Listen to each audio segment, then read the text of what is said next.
Alright, let's dive into something that's been buzzing in the cricket world lately.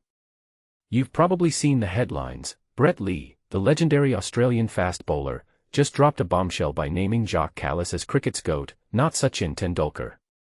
Now, before you grab your pitchforks, hear me out.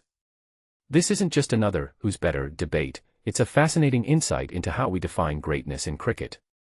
Personally, I think what makes this really interesting is the distinction Lee draws between being the best batter and being the best cricketer. It's a nuance often overlooked in these conversations. Here's the thing, Sachin Tendulkar is, without a doubt, a batting legend. His records, his impact, his legacy, they're untouchable. But Lee's argument for Kallis isn't about diminishing Sachin, it's about expanding our understanding of what makes a cricketer truly great. Kallis wasn't just a batter, he was an all-rounder who could bowl, field, and bat at the highest level.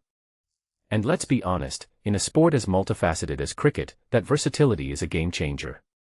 What many people don't realize is that Kallis's stats are mind-boggling: 13,000 plus test runs, 292 wickets, and over 200 catches. If you take a step back and think about it, that's not just greatness, that's dominance across every aspect of the game. Now, what's even more intriguing is Lee's perspective on Kallis's demeanor. He talks about how Kallis was the epitome of calmness before matches, his heart rate barely ticking above 30 beats per minute. This raises a deeper question: does mental composure play a bigger role in defining greatness than we give it credit for?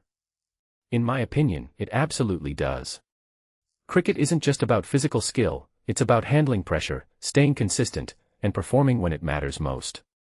Kallis's ability to stay ice-cold under fire is a detail I find fascinating. It's not just about talent, it's about temperament. But here's where it gets really thought-provoking: does this mean we've been measuring greatness wrong all along? Sachin's batting records are unparalleled, but Kallis's all-round contributions add a layer of complexity to the debate. What this really suggests is that maybe there's no one-size-fits-all answer to the GOAT question. It depends on what you value more, specialization or versatility. From my perspective, both players are legends in their own right, but Lee's take forces us to rethink our criteria for greatness. So, where does this leave us? Personally, I think the beauty of this debate is that it's not about crowning one winner, it's about appreciating the different dimensions of cricket. Sachin's artistry with the bat and Kallis's all-round mastery are both worthy of celebration.